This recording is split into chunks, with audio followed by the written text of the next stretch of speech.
Good morning, Peter Racey here, Queensland Maritime Museum YouTube channel, and this morning we are doing the second in the series of the most monumental museum in Brisbane, being the Queensland Maritime Museum.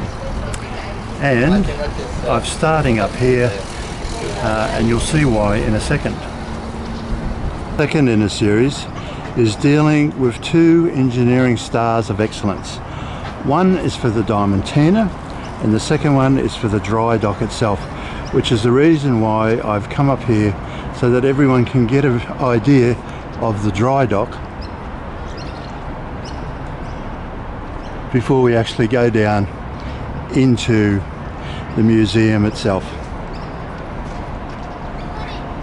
Very photogenic.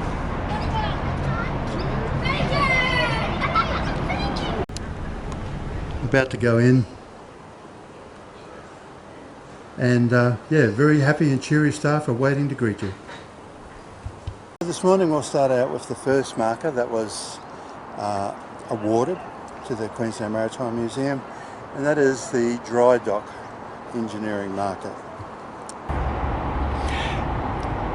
So the engineering markers were earned in part through the pumps, which have an interesting history, and I actually find the installation of the electric motors the most visually appealing, as we'll hopefully see in a second. Then secondly,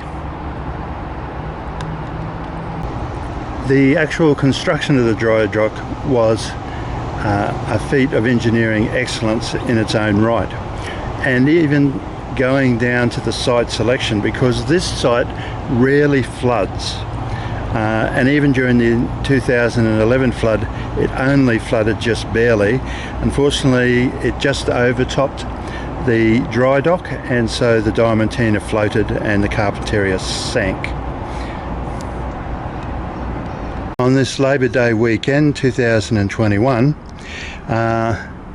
this is where the electric engines are, with their intriguing pulley system going down to the original pumps, and it's locked, probably not surprisingly.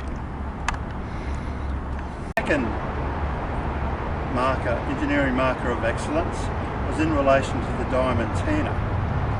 Now behind us is the Diamantina, above us is the Australian flag flying proudly on the Diamantina, and there's a very interesting story to be told in relation to the engineering marker of excellence for the Diamantina. So let's move on and look at that marker.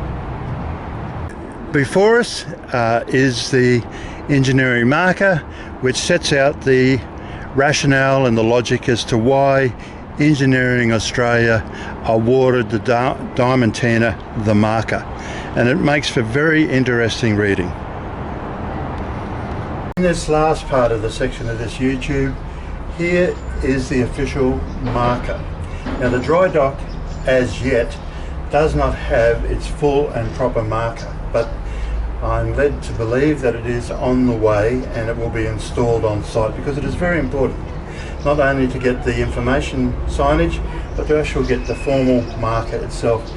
And this marker was unveiled last year during the 75th anniversary of VP Day by the Governor of the state, Paul de Jersey, and the awarding of the engineering marker primarily goes to the engines, to the powerhouse of the Diamantina, because it was one of the very last of its type functioning in the world when the ship was put into dry dock, and it is a very unique example of the ultimate design of steam engines after 200 years of development. So that concludes this YouTube, and I hope you find it of interest. Thank you. In this, the Lighthouse Gallery, I hope to be able to find enough narrative for the Queensland Maritime Museum to be able to secure another engineering star of excellence. It is visually a beautiful display space and museum space. I think it's as good as anywhere in the world, and the material held is really extraordinarily fascinating with great engineering heritage.